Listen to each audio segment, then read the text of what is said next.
So yeah, let's continue. Okay, fine.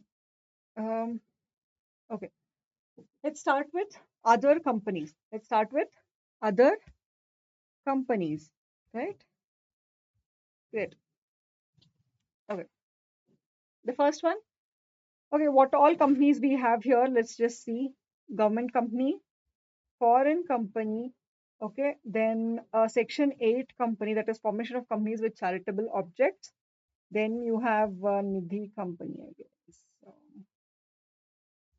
Yeah, then you have Dormant Company, then Nidhi Company, and finally you have public financial institutions. Right? If we complete all of these, we are done with the classification of companies. We are, I think, towards the last wherein it is other companies. This we are studying the other companies. In this, we have government company, foreign company, Section 8 companies, dormant company, Nidhi company, and public financial institutions. So if we are done with all of these, we're done with the classification, right? Now let's try and complete it today. Okay, fine.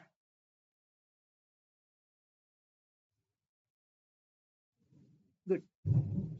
Okay. The first one, government company. Government company means any company in which not less than 51%, not less than 51% of the paid up share capital is held by. Okay, the first keyword, what is it? Not less than 51% of what? Of the paid up share capital of the company is held by central government or state government or state governments, okay, or or partly by partly by central government and partly by one or more state government or governments. Okay, simple. What is this? See, a government company means a company in which not less than 51% of the paid up share capital, very important, not less than 51%. It is 51, not less than 51%, meaning minimum of 51% of paid up share capital is held by whom? The central government. First one, yes. If the minimum 51% of the paid up share capital of any company is held by the central government or any state government or government, say any state government, say for example Karnataka. So if only Karnataka holds 51% of the paid up share capital, also it's fine.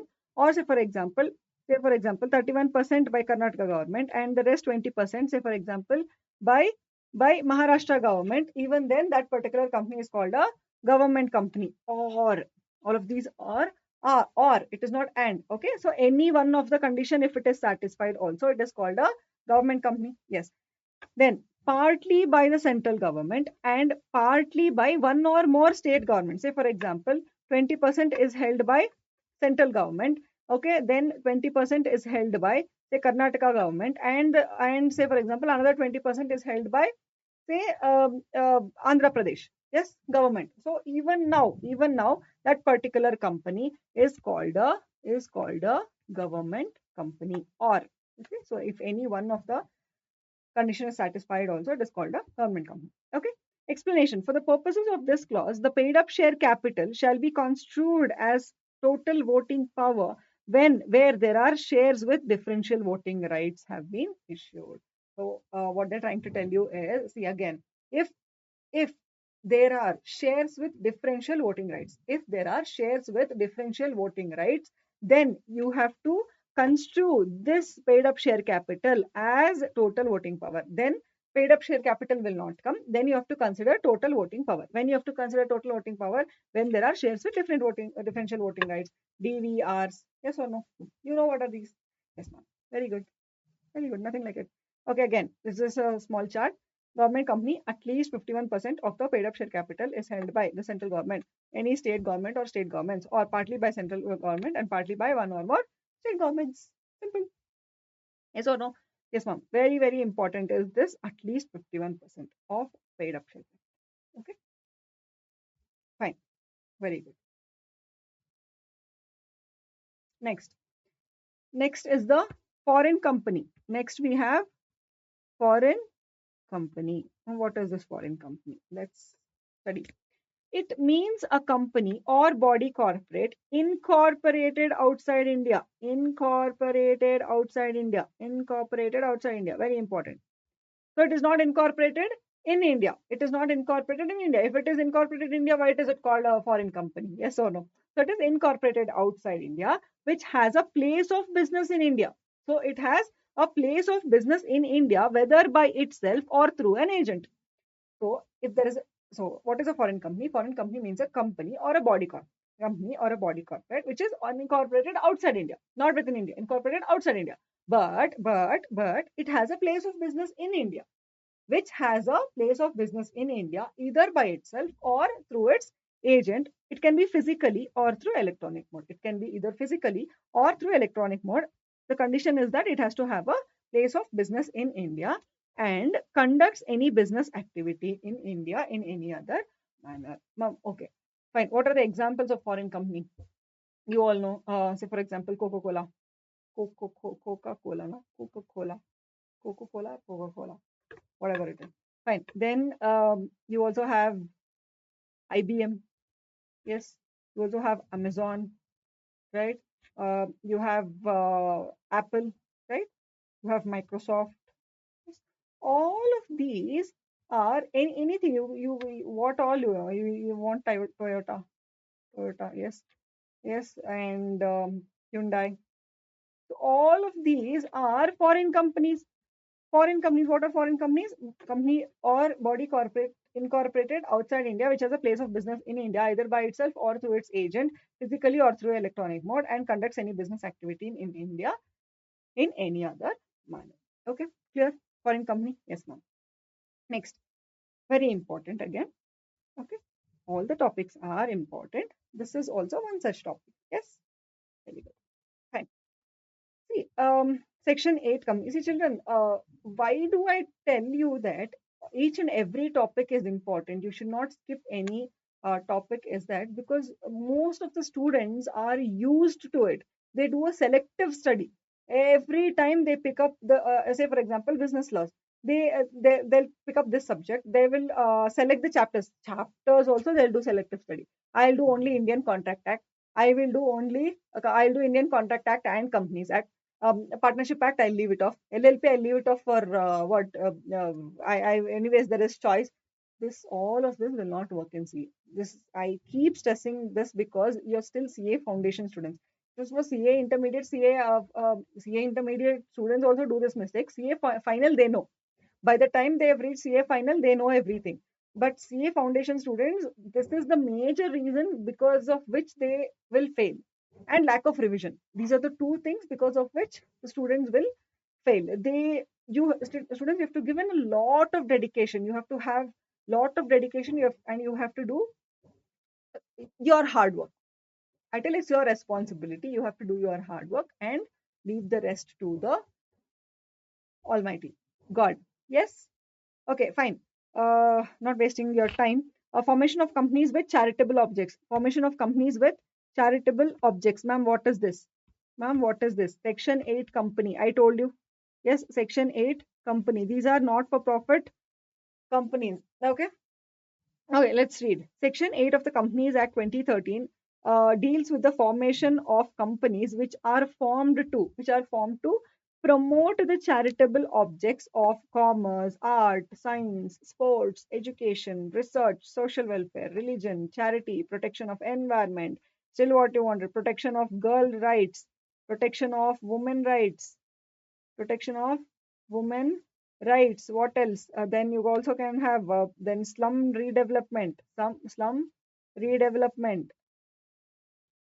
Okay, then or say for example promotion of commerce. I think commerce is here. Okay, commerce is here. So etc. etc.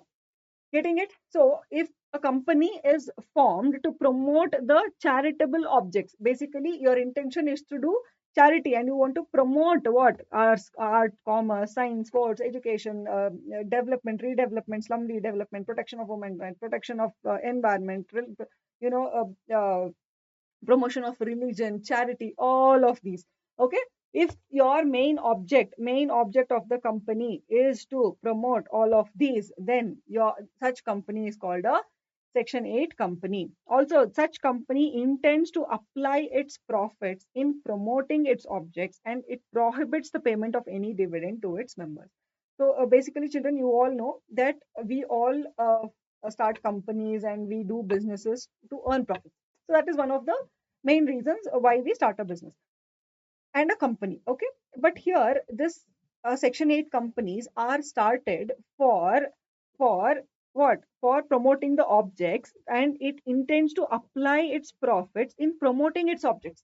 The application of profits, application of whatever profit it makes, it will apply in promoting its objects. What next? What to do next? How do we say, for example, if it is protection of environment, if it is protection, how what are the other things we can do to protect the environment? I need to say, for example, grow 1,000 samplings. I want to plant 1,000 samplings in this particular area. In another particular area, we want to clean the river, cleaning of some rivers, and the laying of say there are so many things, right? Say, for example, if you take a protection of environment, there are multiple things these companies keep doing so that to promote that particular object. Say, for example, protection of environment. Getting it? Okay. Also, it prohibits the payment of dividend. So if they generate any profits, that amount of profit, they will not distribute it to the members as dividend. It is prohibited. They cannot take it as dividend, even during winding up. Children, even during winding up also, even during winding up, the surplus will be there, na? Or the surplus, whatever the surplus is there, even that will be utilized. Even that will be utilized, and it will be donated, and it will be donated to other companies having similar objects. To donated to other companies having similar objects. Okay, not only during the lifetime of the company, prohibiting the payment of dividend, yes, even during winding up of the company, even at that point of time after liquidation, if any surplus is left out, that is, if assets are more than liabilities, if there is any surplus left out, even that surplus will be utilized. It will be donated to other companies having similar objects. Getting it? Okay, ma'am, what are the examples? FICCI. What is FICCI? A Federation of Indian Chamber of Industry and Commerce. Yes, Federation of Indian Chamber of Industry and Commerce, whatever it is, and Association of, again, Association of Chamber of it's the same thing. Chamber of Commerce, and it's the same thing. Association of Commerce, and I've actually forgotten what it is, but it's something you can Google it anytime. ASSOCHAM, something related to commerce only. Something related to commerce, okay? In the field of commerce. Then National Sports Club of India, okay, CII, etc. You also can take examples of these Reliance Foundation, okay? You have these Reliance Foundation, Tata Foundation. I don't know, there's something wrong with this pen. Okay, anyways, Reliance Foundation, Tata Foundation, all of these. Yes, Infosys Foundation. All of these are also Section 8 companies. The basic intention of these companies is to promote its objects, and they do not apply their profits in they apply their profits in promoting the objects, and prohibits the payment of dividend to its members. Okay, clear? This much is clear. Simple. Yes, ma'am. Okay, power of central government to issue the license. So the central government has the power to issue the license to these Section 8 companies, and this power of central government is delegated to the registrar of companies. So the central government has given this power of issuing the license to the registrar of companies. Okay, now let's read.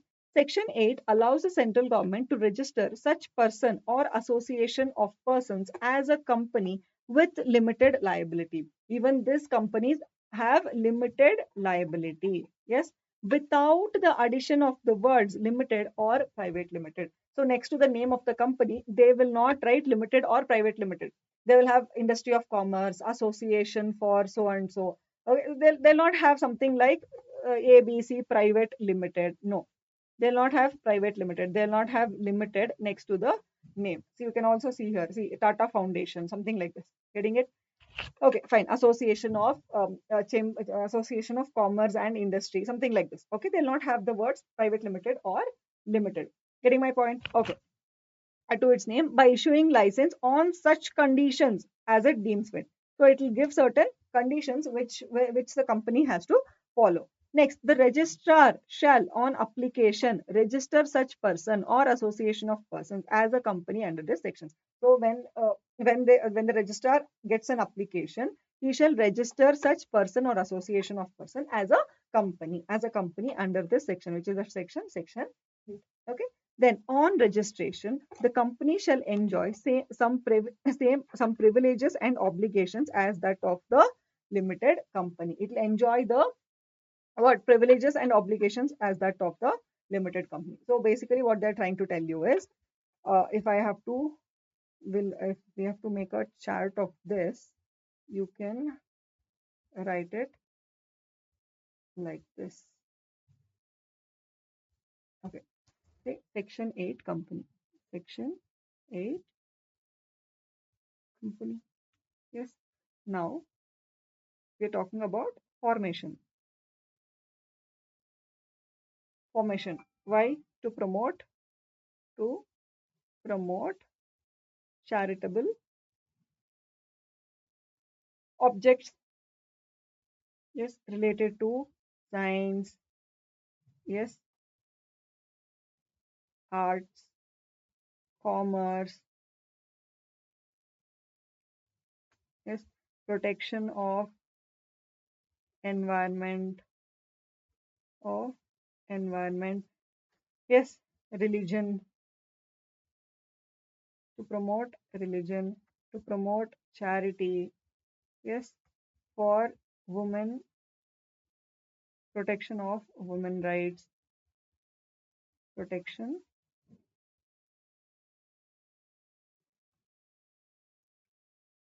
you can write down protection of women rights.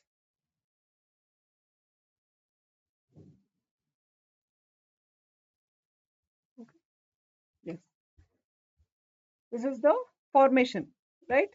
Now, application of profits. Application of profits. Okay. Where does it apply? To promote its objects. Yes or no? To promote its object. Will it pay dividend? No. There is prohibition. Prohibition on payment of dividend to its members. Right? Even during winding up, the surplus of the assets over the liabilities will not be distributed. It will be utilized or it will be donated to other company having similar objects. Okay. Now, it is incorporated as a company, which has limited liability again. Yes, which it enjoys limited liability. Yes or no? It enjoys limited liability. Okay, the next one, it does not have the words private limited or limited next to its name. So without addition of the words private limited or limited. Yes, simple. This much is simple. Okay, next. Okay, just can just take a picture of this. Okay.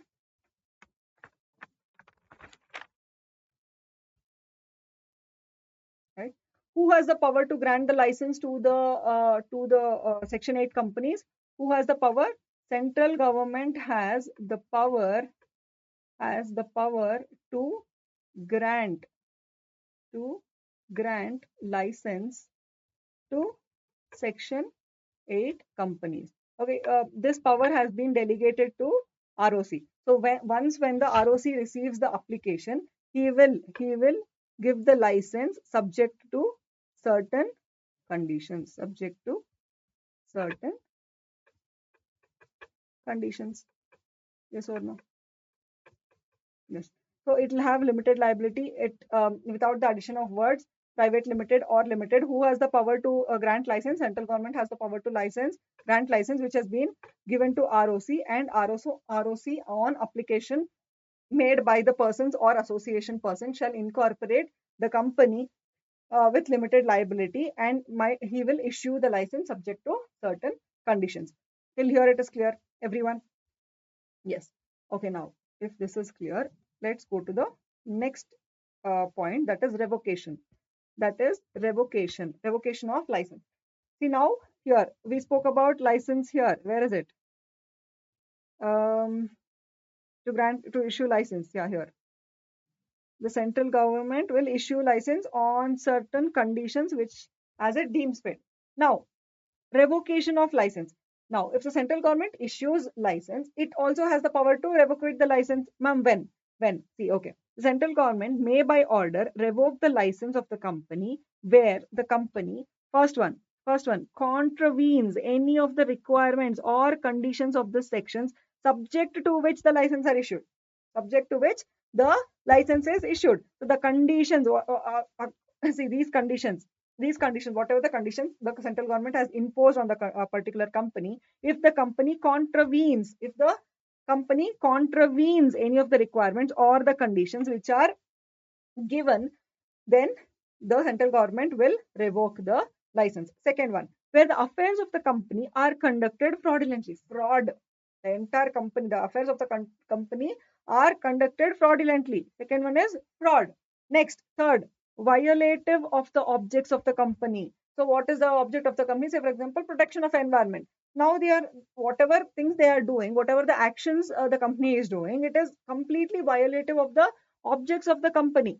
Then also the central government will go and revoke the license which it has issued. Next, prejudicial to the public interest. Prejudicial meaning harmful, which is harmful to public interest. So if you are harming the public, obviously the central government will intervene and it will revoke the license which has already been issued. Right? Okay, ma'am. After revocation, what will happen after revocation? See, on revocation, the registrar, meaning ROC, shall put the words limited or private limited against the company's name in the register. Here it is register. Here it is registrar. So the registrar after the central government revokes the license, what will the registrar do? He will put the words limited or private limited against the company's name in his register. In his register. Getting it? Okay, ma'am. We understood. Next. But before such revocation, central government must give a written notice of its intention to revoke the license and opportunity of being heard in that manner. So obviously, before the license is cancelled, obviously the company has to know. So a written notice of its intention to revoke the license and the opportunity of being heard is to be given in this particular matter. Simple. So when the central government has the power to revoke the license, can the central government revoke the license once it is issued? Yes. So when the company contravenes with the conditions based on which the license has been issued. Second, when the affairs of the company are conducted in a fraudulent manner. Third, violative of the objects of the company. Fourth, prejudicial to public interest. Now, on revocation, the registrar shall put the words limited or private limited against the name of the company in his register. Okay, but before such revocation is done, a written notice is sent to the company and also an opportunity of being heard is given to the company in this particular matter. Clear? Yes. Can we write this down? Yes. Yes. Okay. Fine.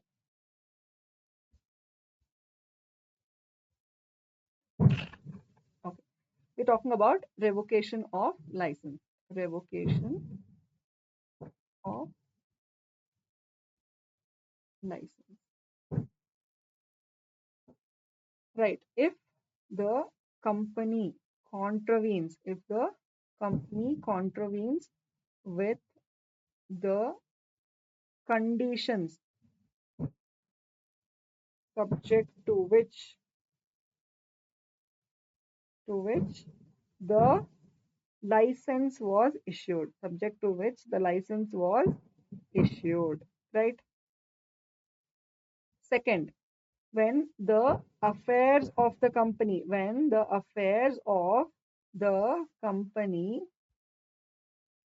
are in a fraudulent manner, are conducted in a fraudulent manner. Next, if it is, what is it? If it is violative, yeah, if it is violative of the objects of the company, right? The last one, if it is prejudicial to the public interest. So what will the company do? What will the central government do? The central government will revoke the license. The central government will revoke the license. PG will revoke the license. What will happen if the central government revokes the license? The ROC will remove the word, sorry, will not remove, will add, sorry, will add the words limited or private limited to the against the company name, against the name of the company, right? But before this, what it a written notice, prior to this, prior to cancellation, okay, a written notice is sent to the company, plus opportunity of being heard is given, right? Understood? Everyone till here you have understood? Yes, just take a picture of this again, right? Okay, now let's go to the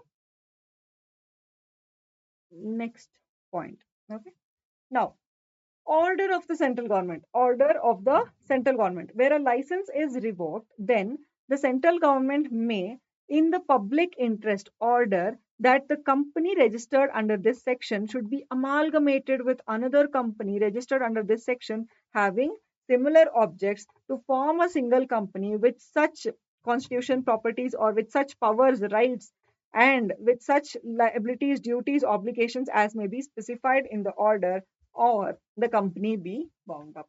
Now, what is this? Okay, once the license is revoked by the central government might pass an order. To do what? To either amalgamate that particular company with another company having similar objects and giving such powers and duties as may be prescribed by the central government in that particular order, or the company might be wound up. Understanding? Now, see, where the license is revoked by the central government may, in the public interest, if it is in the public interest, what it will do, it will order that company to be amalgamated with another company having similar objects. Amalgamate meaning what? Merger. So this particular company will be amalgamated into another company having similar objects, and the central government again in that order it will prescribe the rights and duties of that particular company. See, to form a single company, this particular company whose order has been revoked will amalgamate into another company which has similar objects, and it will form single company. It will become, say for example, A is that A association. Okay, A association. Now, and there is one more company called B association, association of so and so, whatever it is. Now, once this license is cancelled, license is revoked, this will amalgamate with B company, and it will form a single company. There is only one company now. A association is now amalgamated with B association, and there is only one company now. In public, okay, this much you understood. To form a single company with such powers, rights, and duties and liabilities as specified in the order, or the company might be wound up. It might be wound up, or it can be amalgamated with another company. Clear? Yes, yes, ma'am. Okay, let's just write this down as well. Okay, now the license is revoked. Now the license is revoked. Okay. The license is revoked. The central government may two things. First, the company be wound up. The second one, okay, the company be wound up. That is simple. This is simple, yes or no?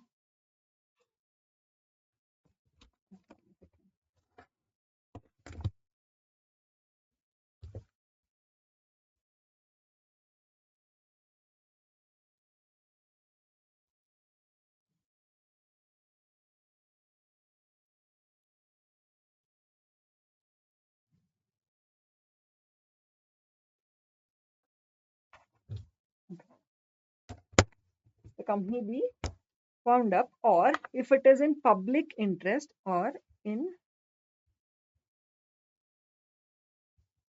yeah, if it is in public interest,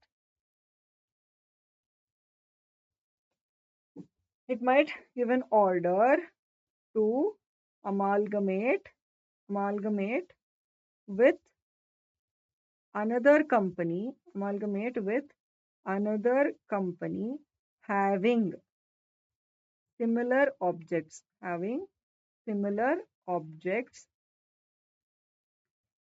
as one single company with such powers or rights and duties or obligations as may be specified in the order, as may be specified in the order, clear? This is separate, children. Okay, fine. This much you understood, everyone? Yes. Okay, let's just revise it from the beginning. Okay, section 8 company. What is section 8 company? How is it formed? It is formed to promote charitable objects. Say, for example, for promotion of science, arts, commerce, protection of environment, protection of women rights, etc. Okay, what about application of profits? Application of profits is to promote its objects, and prohibition, and it cannot, it does not, there is a prohibition on payment of dividend to its members. Okay, and the central government has the power to grant license to Section 8 companies. Yes, it will be incorporated as a limited liability company, but without the addition of words private limited or limited. So the ROC, the Register of Companies, will grant license subject to certain conditions. Yes, revocation of license. What are the four conditions when the revocation of license will be done by the central government? When the company contravenes with the conditions which subject to which the license has been issued. Second one, when the affairs of the company are conducted in a fraudulent manner. The third one, when it violates the objects of the company. The last one is prejudicial to the public interest, that is harming the public interest. Okay, if the central government will revoke the license, then the ROC will add the words limited or private limited against the name of the company, and before revocation of the license, a written notice is sent to the company. Also, the opportunity of being heard is given to the company. Next, when after the license is revoked, the central government may do two things. First one, the company be wound up, or in the public interest, it may order that that the company shall amalgamate with another company having similar objects to form a single company, and with such powers or duties as may be specified in that particular order. Clear? Simple, everyone? Yes, we completed formation of companies with charitable obligations. There is one paragraph with respect to penalty or punishment, which you will have to study. Okay.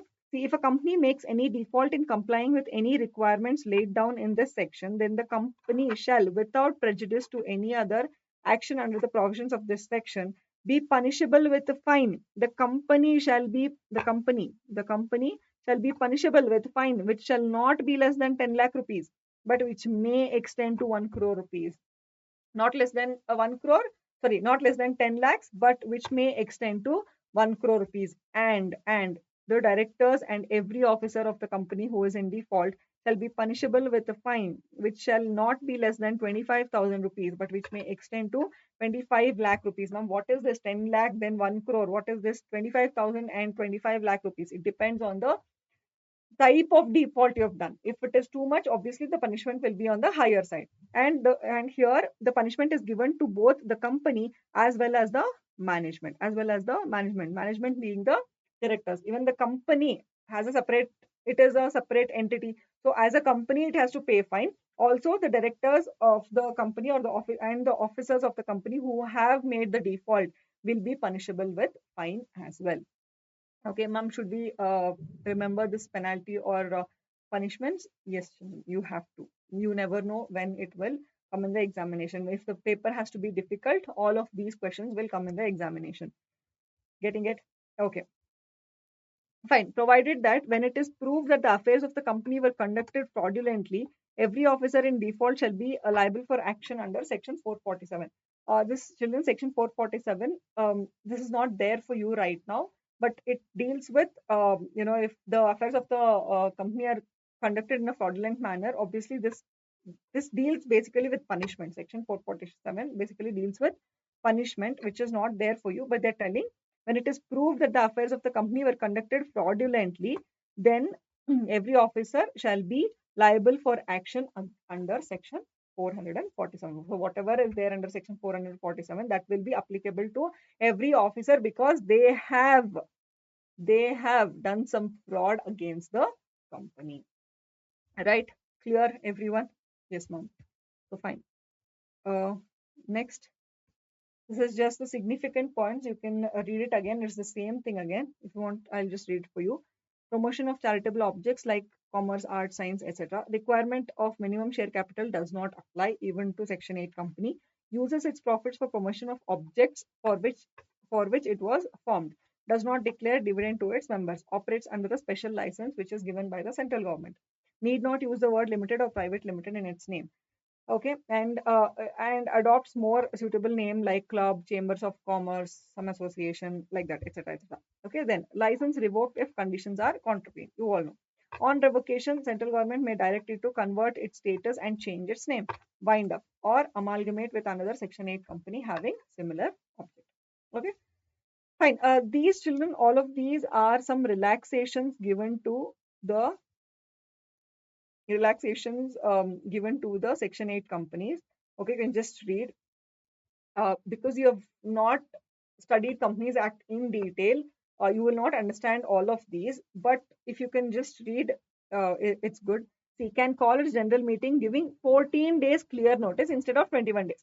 So basically, other companies they have to give 21 days clear notice before the general meeting. But for this Section 8 companies, only 14 days notice is sufficient. Then requirement of minimum number of directors, independent directors, all of this you will learn in your later classes, but all of this will not apply to Section 8 companies. Basically, there are a lot of sections which will not apply to these Section 8 companies, obviously because they are not the basic intention of this company is to do charity or to promote objects. So the basic intention is not to make profits and take it away home. Obviously, there are some. That is the reason why there are some relaxations given to these companies. Need not constitute nomination and remuneration company, shareholders relationship committee. So all of these committees are mandatory for other companies, but for this Section 8 companies, this is not applicable. Getting it? Next, a partnership firm can be a member of Section 8 company. This is important. This is important. A partnership firm can be a member of Section 8 company. You will forget, children. Once you have studied all the topics, all the chapters, these small things you will forget. So make sure you revise it so well that each and every point under that particular topic you should not forget. So partnership firm can be a member of Section 8 company, right? Very good. Fine. All of these, you can just read it. It's the same thing, repetition of the same thing, right? Okay. Now let's start with Dormant Company. Let's start with the next topic, that is dormant company.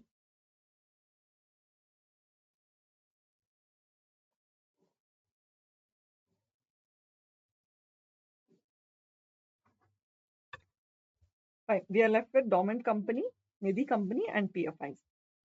Easy. We'll complete it. Okay. What is a dormant company? Children, okay, first let's read. Where a company is formed and registered under this act for a future project or to hold an asset or intellectual property and has no significant accounting transaction, such a company is called a dormant company. See, children, let me tell you, let me just give you an example. Say,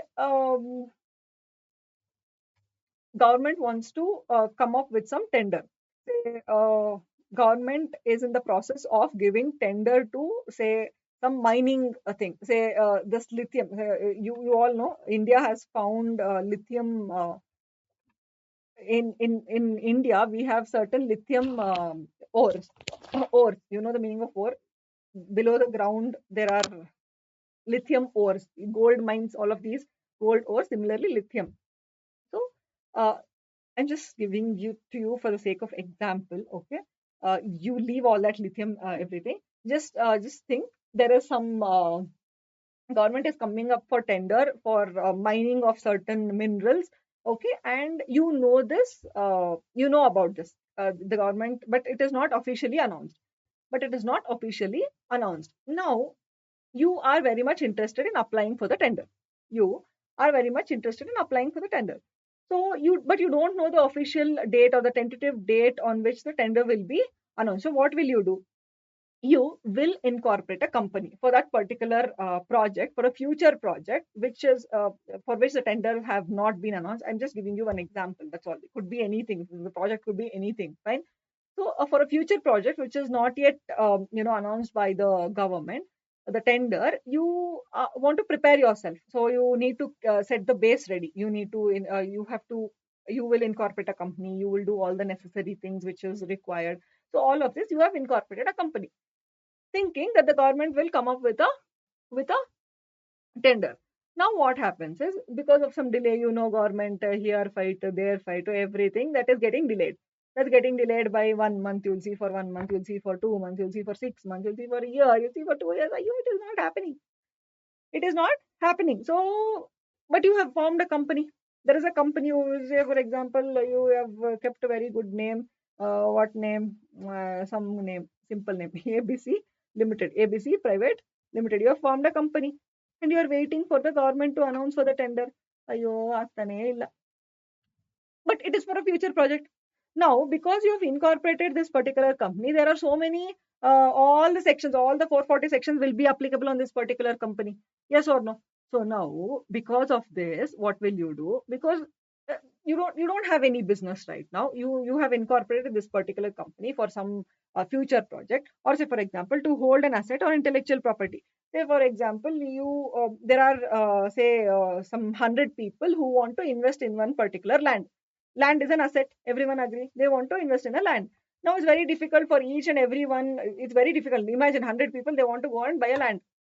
Okay, they want to invest together and they want to buy a land. But it's very easy when you incorporate a company. When you incorporate a company, that company will not do anything other than rather than holding that particular land. Okay, all these 100 people will come together. They'll set up a company and they will purchase the land in the name of the company. Just the purpose of creating that company is just to hold the asset. Okay, or intellectual property, could be copyright, anything. Okay, and very important, and there has to be no significant accounting transaction. Rather than they're trying to tell you there is a company which has been formed for a future project or to hold an asset or intellectual property, and there is no significant accounting transaction. Ma'am, what do you mean by significant accounting transaction? Come children, let's see what is that significant accounting transaction. See, significant accounting transactions means any transaction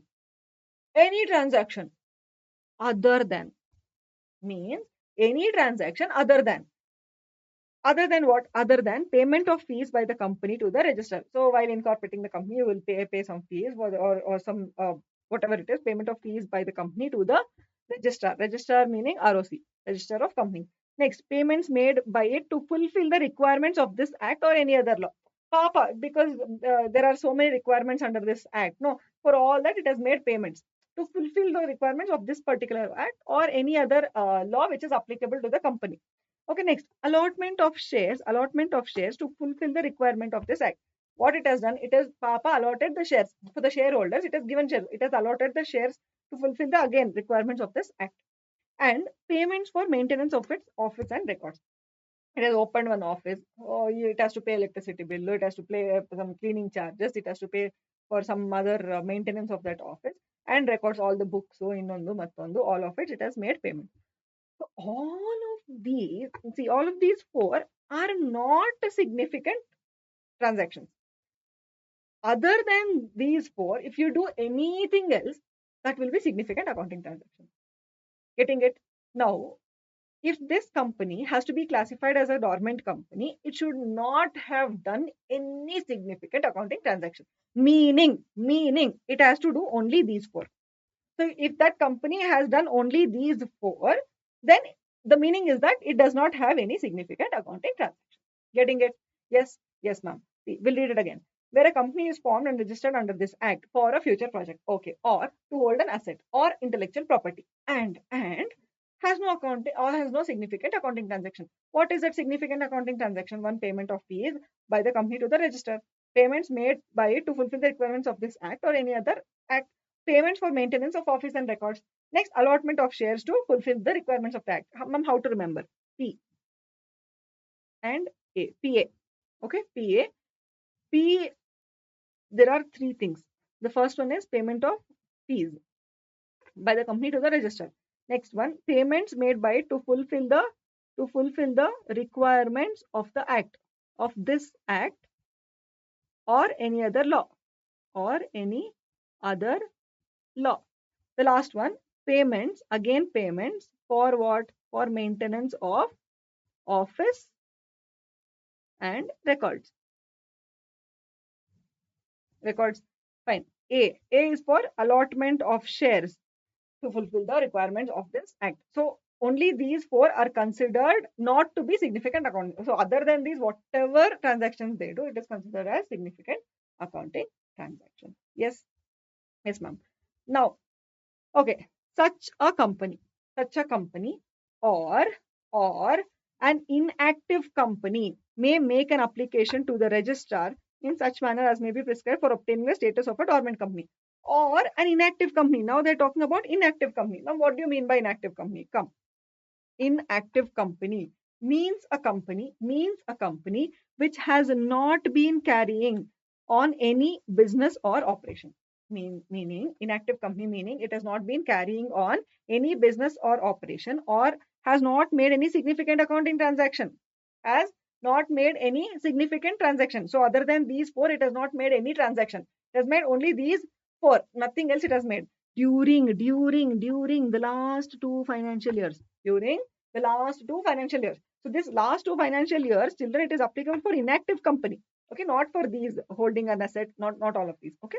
For the last two financial years, or has not filed financial statements and annual returns during the last two financial years, or it has not filed financial statements and annual returns for the last two financial years, then it can go and apply for the status. See, basically, this dormant company, whatever we are talking, this is a status which the company can acquire by making an application to the registrar. Getting it? Why do they usually do it? Is because they want to reduce all the compliances. For dormant company, there is very less compliance. It's almost like a dead company. Getting my point? So that is the reason once it is formed, what they will do is they'll apply for dormant status. Or if the company is an inactive company, they will apply for dormant status. So what is an inactive company? It has not been carrying on any business or operation, or does not have made any significant accounting transaction for the last two financial years, or it has not filed any financial statements and annual returns for the last two financial years. Simple. Dormant company. Important again. Okay. All of.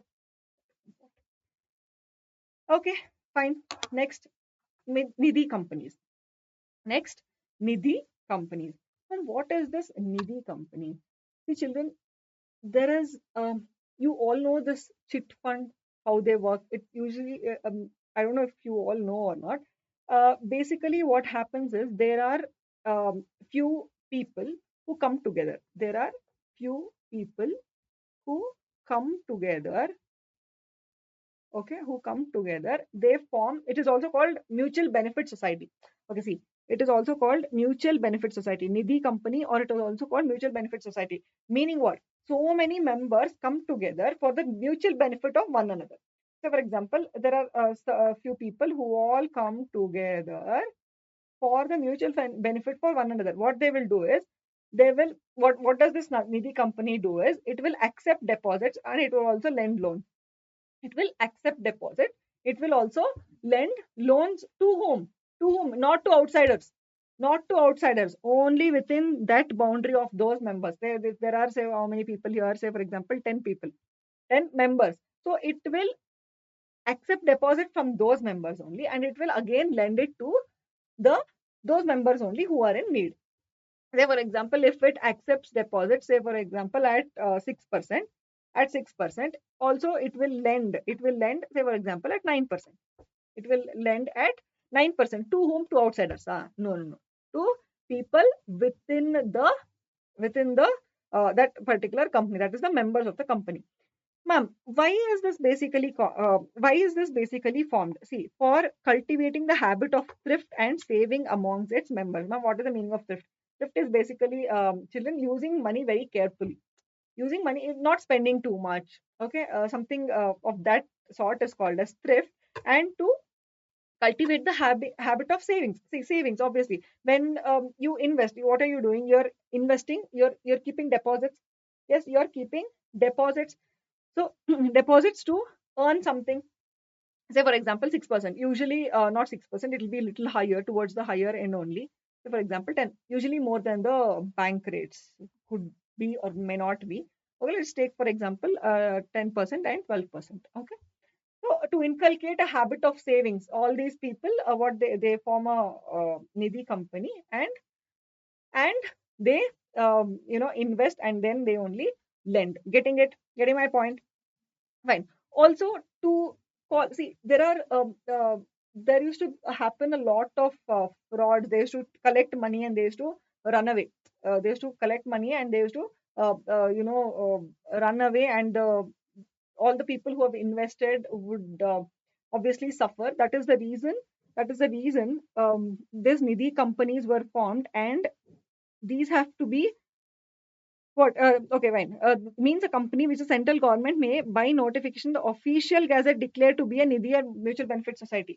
If if it is not recognized by the central government, if it is not given the notification of the official gazette of the central government, then it is not a Nidhi company. There are so many people even now they tell that we are Nidhi companies, and they will try to collect money from the they try to collect money, but this is something fraud, children. The probability of fraud is too high. So that is the reason if you have to call yourself a Nidhi company, if you have to invest, or in that particular if a company is to be called a Nidhi company, that company has to be in the notification of the official gazette. It has the central government has to declare that particular company is a Nidhi company or a mutual benefit society. Getting my point? Yes, not that important, but it's there, so we'll have to study. It is important. Fine. Okay, we'll read it again.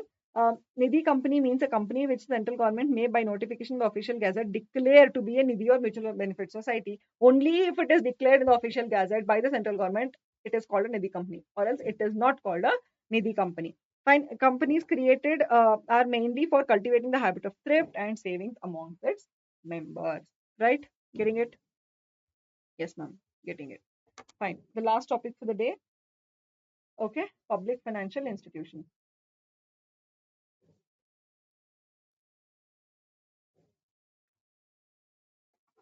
Public financial institutions.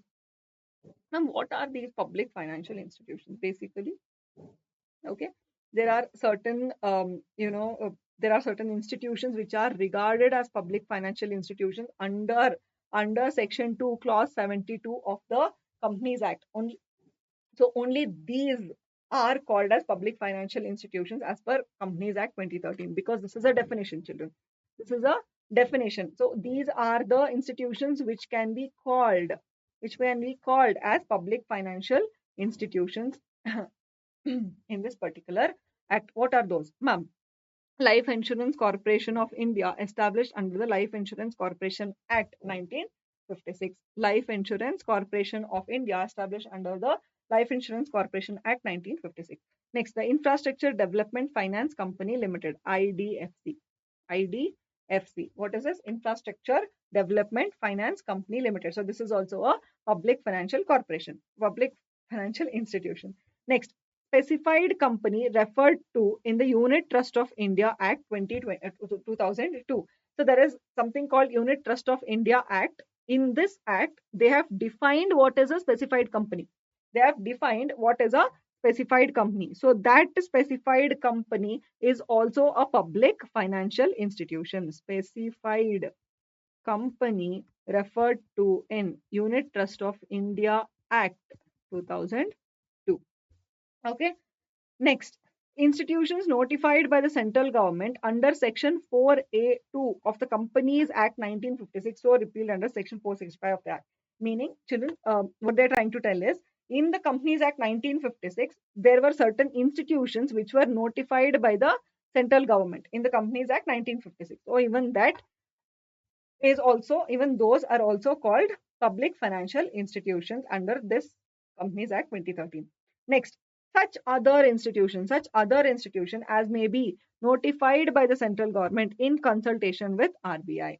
Such other institution which may be notified by the central government in consultation with RBI. So these are the institutions which are classified as public financial institutions in the Companies Act. What are those? LIC, IDFC. Next, specified companies under UTI Act 2002. Then institutions notified by the central government in the Companies Act 1956. Then other institution as may be notified by the central government in consultation with RBI. Okay, now for the conditions for an institution to be notified as RBI, what are the conditions? See, no institution shall be so notified unless it has been established or constituted. There is, oh, we will read it from this particular chart. Okay, conditions for an institution to be notified as PFI: established or constituted by or under central or state act other than this act or other previous company law. So, if it has to be classified as a public financial institution, it has to be established or constituted by the central or state act other than this act. Other than this act meaning the Companies Act or any other previous company law. Or there is or here. See, you can see it is or. Okay. Or not here, sorry. Or, right?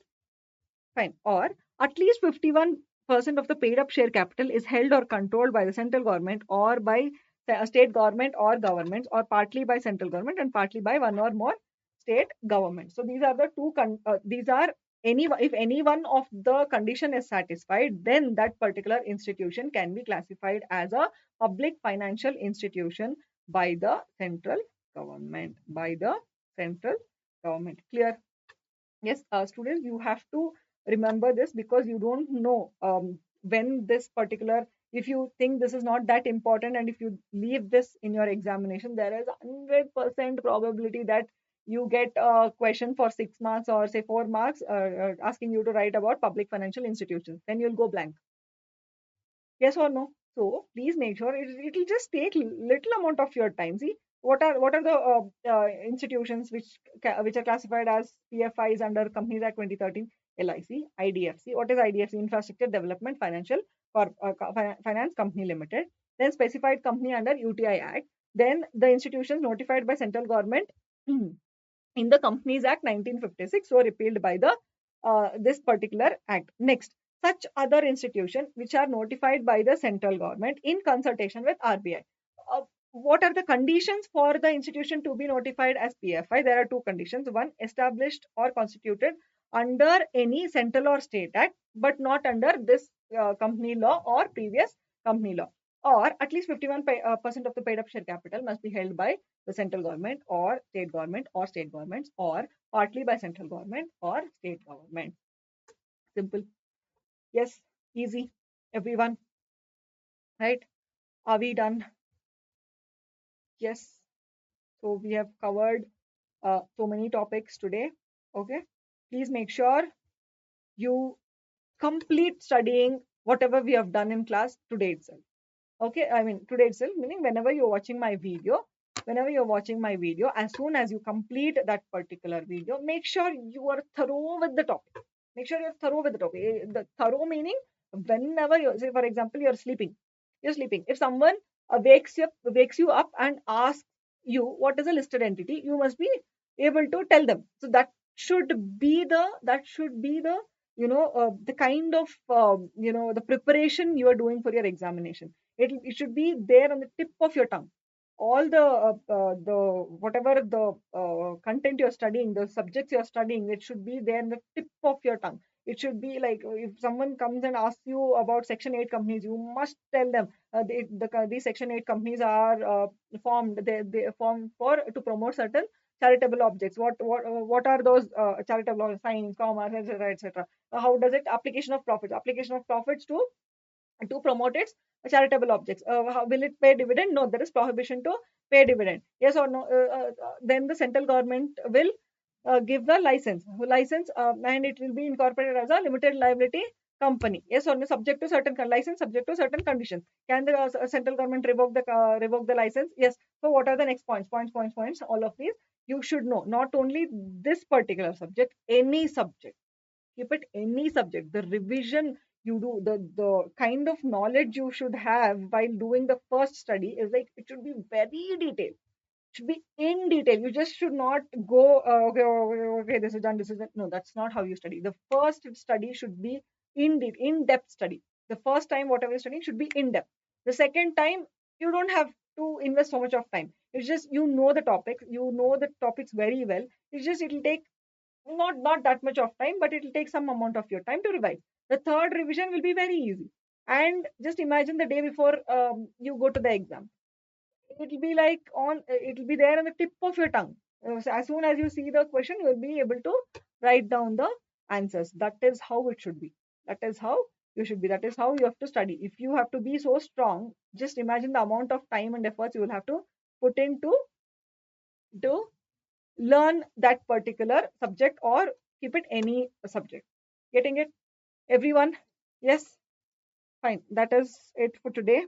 Okay, let's meet in your next class. Okay, good night, everyone. Right? Okay, bye.